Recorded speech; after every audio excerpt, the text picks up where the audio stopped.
Well, you guys should already know that I was going to make another video on this because I don't think I went into every single detail of about this issue. But at the same time, I want to go ahead and explain in my own words why I think the new Saints Row reboot is not only a train wreck, but at the same time, it has flaws, but at the same time, it can still be fun. But anyone that wants to originally play Saints Row, you just need to go ahead and replay the first, second, and third, and fourth if you enjoy it. But again, I'm going to get into my reasons why I think this is the main issue. Now, again, I did go into what my hardships were in this game, what I liked about it, what I didn't like about it. Now, I will say I've looked into other reviews about this game, and why is so many people giving it so much hate? There are a lot of reasons why. Again, this game, who was it made for? Was it made for millennials? Was it made for Gen Z? Who was it made for? These, apparently from what we heard, is there was a lot of backlash, not only from the developers, but Deep Silver and everyone else. There was writers from Agents of Mayhem. We all know how that happened. Agents of Mayhem was a total failure. And then you get these characters that you're supposedly trying to relate to, but how can you relate to them when they're supposed to be gangbangers? Oh, student loans is never really brought up again, except for maybe 1 or 2 times, and you never pay them, so there's really no point. Again, you have characters that really don't make sense. Any character that I liked in here was very boring, very bland, and there's really, like in the last couple Saints Rows, at least they were able to make between trying to relate not only what they do, but at the same time trying to understand why they do what they do. Because with a character like Nina, the only time you really feel sorry for her is the reason with her car, and then it's never really brought up again. You don't even kill Sergio, the Los Pateros. You have the Hawali that kills him, which was pretty much screwed up. There's really not a character for or leader for the idols. You never know what happens to the idols, except for you just kill the collective, and then they supposedly just go away. Same thing with Marshall. You can either kill him or you can fire him. There's really not a, oh, here you go, right? So, again, not really showing the dismantling between the gangs like they did in the last few games between 1, 2, and 3. They would show, hey, you're causing them problems, whether it be with money, within their inner ranks, whether it be with their territory, something. They don't show this in that. There's really nothing to be relatable on, even with Kevin. Kevin, you know, why are you not wearing a shirt? That gets brought up several times, that he was an orphan, and then you steal a bunch of toys and killing a bunch of other people, and they're going to make them, I guess, their kids orphans. So again, there's a lot of things in this development of the game that makes no sense. They pretty much made Marshall a mix between, like I said, between Stag and, I would say, Ultor. They had the Deckers pretty much was like the Idols. Idols was pretty much the Deckers. And you had a mix between the Brotherhood was with the Los Panteros, and the gang that Wally was making was pretty much just like the Canales. So not a whole lot of creativity, I would say, in this. Again, there was a lot of bugs. I've been seeing a lot of other videos that it was not just me, that there was a ton of technical issues, whether it would be during a cutscene or during gameplay where you had to restart a mission and you just cannot finish this mission because of whatever reason, due to either your character would blank out or disappear, which had happened to me sometimes when I was playing a cutscene, or your character just would not do anything, or your character would be stuck or on your main menu, or on a your screen where you couldn't access your weapons, or whatever have you, right? So again, there was a lot of issues where it just issue after issue after issue after issue after issue. Now, why are OG Saints Row fans like myself upset with this game? There are a lot of people that says, oh, I'm not going to buy this game, I'm not going to buy this game. Again, it's selling. There are people out there, even like myself, that said they weren't going to buy this game, and then they decided to go ahead and do it because they figured, okay, give it a try. Give it a try. because like me, they figured, okay, maybe we're judging too harshly, maybe we're doing this, maybe we're doing that. Again, the map is majority of the map is very vast, it's very big. You can do a lot of different things. It's a lot better than Steelport. A lot of people have been comparing it to that. It is better than Steelport, I will give it that. You can't go into a lot of buildings other than you're in a mission. The county side is pretty good because it's kind of like a Los Angeles / Arizona type of vibe to it, in a very southern area is almost the way it kind of feels. It kind of feels like they weren't even taking seriously, that they were afraid to poke fun out of different ones. Like, you can't say, you know, like, oh, it's supposed to be good with cussing, when there's really not cussing that makes much sense. And it kind of makes you feel like, okay, where these guys learn how to cuss at? It just didn't make sense.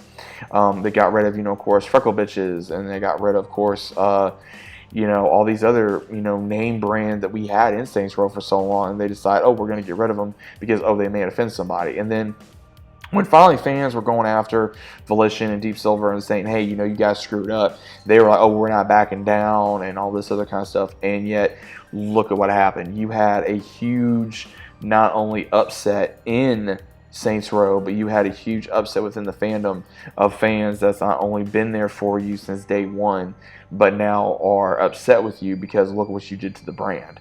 So, again, there are good things about Saints Row. The only thing I can say about this version is I like the way the church looks. I like the customization to a certain degree. But overall, there are just a lot of issues in this game. And ones are like, oh, well, why are there so many issues? Again, there's nothing to connect yourself to these characters. It feels like at the same time you can make your character any way you want, right? That's what Saints Row has always been since 2. But at the same time, it just feels like that they were more making you or wanting you to create a female character rather than a male character. If you look at everything that's happened in this game, it's more like they're supposed to be pandering to a female character rather than it don't matter whether you're male or female. That's the way Saints Row has always been, and it just feels like that they kind of went off the rails a little bit with that. And now at the same time, they have you a lot of cringe moments. The music was not that good except for maybe a couple songs. A lot of people said, Party Up by DMX was the best one, which again it is. The cars were good to a certain degree with between the steering, which is all wacky. The aiming for the crosshairs was just wacky. Every time I turned around, I had to literally stop the aiming button and refocus it on to another enemy. Is how I was able to complete most missions. Most missions, you're just shooting people, all craziness out of nowhere. No really mission is very unique. I mean, there was a few missions I did enjoy having to, wreck the Idols party, with the porta potty. I did like that. I liked where you're trying to go after Hawali, where you actually smack someone in the face because you tell them, hey, maybe you should stop by the church, join the Saints, we could use some common sense, something like that. That was funny a few times, but overall, in the entirety of the game, I'm sitting here and I'm like, okay, I'm ready for the next mission. I'm ready for the next mission. I didn't enjoy too much of the side activities. What the entirety of the side activities is you got to build different things that you would normally do in the beginning of the games, and then you are able to do these missions. They're spread out. They're not, hey, just continue. You have to go find them. And that was another problem I think I had in this game. And not only that, but was also trying to figure out how to complete other, I would say, side activities just so you could do a main mission. That's what you're supposed to do for the last mission and a few other missions and be able to complete out the entirety of the map. Now, again, there are pros and cons within this game, but at the same time, I don't think the Saints Row Reboot is ever going to be comparison to the original Saints Row, as well as also Saints Row 2 and 3. 2 is always going to be very legendary due to not only of the impact that Saints Row 2 had, not only on its community, but also on the fandom, but also onto gameplay, as well as everything else. Now again, Saints Row 2 has aged as well as Saints Row 1, even Saints Row 3, but at the same time, it still holds up to this day, not only into the fandom, but also with fan art, as well as characters. These characters are not relatable. You're not supposed to relate to them. Same thing with the characters in, I would say, Saints Row 1 and 2. When you lose Lynn in Saints Row 1, you feel that because you get to know her.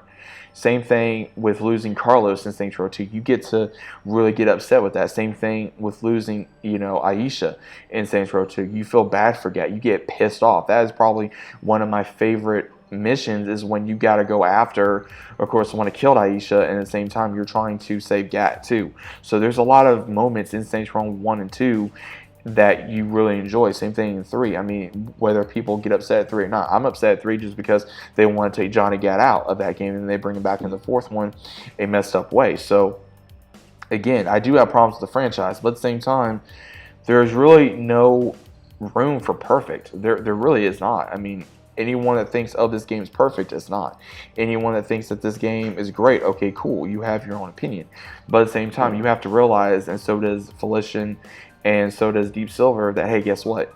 You guys screwed up. You guys did screw up one way or another. You're going to have to notice, hey, guess what? We're not good. We don't know what we're doing. Deep Silver, Felician, y'all don't know what you're doing. You pretty much made more of a joke out of Saints Row than what it even was. I don't even know what to say anymore, guys. I mean, again, I'm not saying this is the most horrible game, but it just, again, I don't know what they were planning when they did this. It's like everyone says. It's like, I feel like they got all the main ones in, Volition, and they raised their hands about, okay, who wants to try to do another Saints Row game? And everybody raised their hands, and then ones outbid them or outvoted them and said, oh, hey, well, guess what? We're going to do this one. This is what y'all going to like. This is what y'all going to do. And that's pretty much what I felt like happened.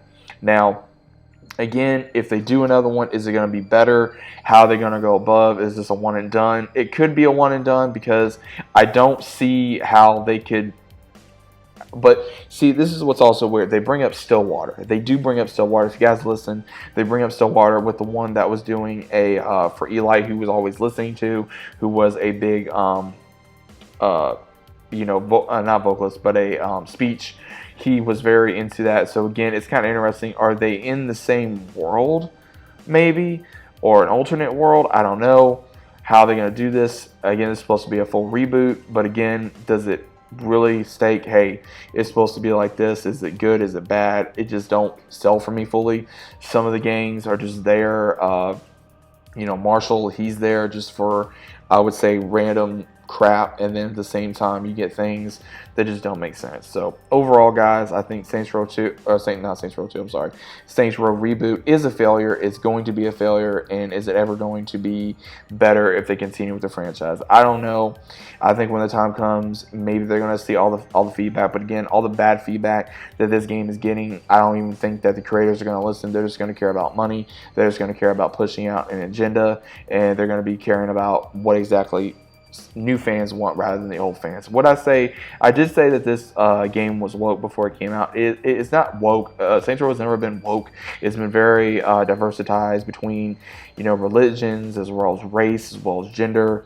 So I will say that they didn't really make it woke, I would say, but they made it to where they kind of just watered Saints Row down to the point where you can't say certain things like you used to in the other games because of, I guess, offending whomever. So again, I don't know, but let me know what you guys think about this down in the comments. If you guys are new to the channel, subscribe to the big fat like on the video if you guys enjoyed, and I'll see you as always on the next one.